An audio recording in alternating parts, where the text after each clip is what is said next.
Les technologies, je tiens à le dire et à le rappeler, ne sont pas forcément en concurrence. C'est-à-dire qu'il ne faut pas opposer la 3G avec LoRaWAN, avec Sigfox. Pour moi, ces technologies-là, en fait, couvrent des besoins qui sont différents. Forcément, on peut avoir des zones de recouvrement, mais ces zones de recouvrement ne sont pas énormes. Et quand on va faire un projet IoT, il ne faut pas choisir une technologie parce qu'on aime une technologie, mais il faut choisir une technologie parce qu'elle répond précisément aux besoins que l'on veut couvrir dans notre domaine. Donc il faut éviter d'être un addict ou un fan de technologie IoT, il faut vraiment réfléchir par rapport aux besoins que l'on souhaite couvrir. Grosso modo, j'essaye de définir les choses de cette façon-là. On a des devices qui sont plutôt des devices high-end, c'est-à-dire des devices qui vont coûter relativement cher parce qu'ils font des traitements de données qui sont importants. Par exemple, ils peuvent avoir à traiter de la vidéo, de la voix en temps réel. On peut avoir le souhait à ce qu'ils soient basés sur de l'IP pour être directement accessibles. Et là, on est plutôt dans des technologies type LTEM qui permettent des débits autour de 4 mégabits, qui sont très adaptés à faire de la vidéo, mais qui ont des inconvénients, entre autres l'énergie qui est consommée, et qui peut poser pas mal de problèmes pour des objets qui seraient perdus dans un champ et qu'il faudrait maintenir en changeant les batteries. Voilà. On a les technologies NB-IoT, qui elles sont aussi en train de se déployer, ou toujours issues du 3GPP, donc même technologie que le LTE d'une certaine façon, enfin même catégorie de technologie que le LTE, qui sont aussi relativement élevées en termes de transmission de données, qui en plus peuvent transmettre constamment de la donnée. Elles vont être très intéressantes, malgré le fait qu'elles ont un débit un petit peu moins élevé que le LTEM. Quand on va vouloir transmettre de l'image, peut-être pas sous forme de vidéo, mais sous forme d'image fixe, lorsqu'on va vouloir faire de l'audio, parce que ça va bien correspondre, ou lorsqu'on va faire de la capture de données à très haute fréquence. C'est des technologies qui sont bien optimisées en termes d'énergie, et donc qui vont permettre de réduire à la fois les coûts et à la fois la taille des batteries, et qui donc sont des solutions bien adaptées pour ces besoins-là. Dans le NB-IoT, dans le LTEM, comme je dis, on va plutôt être dans des objets qui vont coûter un petit peu plus cher parce qu'ils font des traitements qui sont assez costauds, ils ont besoin de beaucoup de données, et c'est pour ça qu'on choisit ces technologies-là. Dans les technologies qui sont plus low cost, où là on va plutôt aller chercher des informations type du monitoring ou du tracking, c'est-à-dire aller récupérer une position par exemple d'un objet toutes les heures ou toutes les 20 minutes, de façon à pouvoir suivre sa progression et son déplacement, où on va vouloir capter de la température, on va vouloir capter la présence, l'ouverture d'une porte, ou ce genre de choses, voir l'hygrométrie d'un sol par exemple. Et bien là on a besoin d'objets qui vont avoir un coût de maintenance relativement faible et un coût de production relativement faible, parce qu'on va chercher à multiplier ces objets-là pour capter plus de données, une diversité de données plus importante. Donc là, on est vraiment plutôt dans le domaine de Sigfox et de LoRaWAN, qui sont des technologies qui vont permettre d'avoir des objets à moindre coût et à très faible maintenance. Et puis lorsqu'on veut vraiment faire du très très bas coût, c'est-à-dire des objets qui sont autour de 1$ sortis de fabrication d'usine, eh bien cela c'est possible qu'avec une technologie radio ultra simple qui est celle de Sigfox.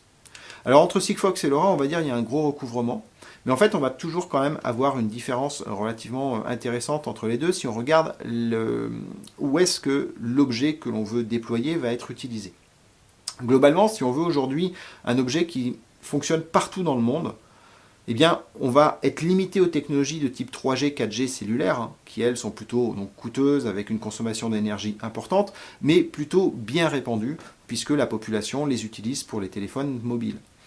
Toutefois, il y a d'autres technologies qui sont très intéressantes à regarder, qui sont les technologies satellites, qui elles vont avoir vraiment une vraie couverture globale, ce qui n'est pas forcément le cas de la technologie 3G, 4G, enfin vous le savez vous-même, au milieu d'un désert, c'est quand même pas super évident, alors que les technologies satellites, comme Kineis par exemple, ou Lacuna Space, sur du LoRaWAN, elles vont avoir une couverture qui est vraiment globale, dans le monde, n'importe où, dans les déserts, au milieu des mers, et donc ça peut être des technologies à utiliser dans ce genre de cas. Ensuite, quand on veut avoir une couverture qui est globalement mondiale, mais pas forcément partout dans le monde, on va dire dans certaines zones, par exemple pour faire du suivi de containers dans les ports, il y a des cas d'usage comme celui-ci, par exemple avec la société SafeCube, et bien là, il faut globalement un réseau qui soit déployé dans un maximum de pays. Maximum de pays ne signifiant pas tous les pays. Et ce réseau global déployé dans un maximum de pays, aujourd'hui c'est plutôt Sigfox en termes de couverture, c'est eux qui vont avoir le meilleur chose. Alors, quand on est sur un réseau qui est un objet déploiement pardon, d'objets qui va plutôt être à taille du pays, ben là on a des choix qui sont assez variables. Bien entendu, on a retrouvé une Sigfox, s'il est déployé dans le pays, il va être déployé souvent avec une couverture nationale, et donc on va pouvoir utiliser ce réseau-là pour aller dans ce pays-là. Mais là, on va commencer à pouvoir trouver des opérateurs LoRaWAN publics aussi. Alors, comme j'ai dit, des déploiements publics LoRaWAN au niveau d'un pays complet. On va en trouver globalement dans 5 pays dans le monde, dont la France. Mais en tout cas, en France, si vous voulez déployer un cas d'usage sur l'ensemble du pays, eh bien, les réseaux LoRaWAN publics comme Obgenius ou Orange sont tout à fait adaptés à ça. Ensuite, si vous avez un déploiement qui se passe dans une ville, c'est-à-dire vos objets vont rester au sein de la ville, dans ce cas-là, il y a d'autres solutions qui apparaissent. On va toujours retrouver Sigfox, on va toujours retrouver les LoRaWAN publics, mais on peut trouver aussi maintenant les réseaux LoRaWAN crowdsourced, c'est-à-dire les The Thing Network ou les Helium, qui sont en train de grandir et de grandir.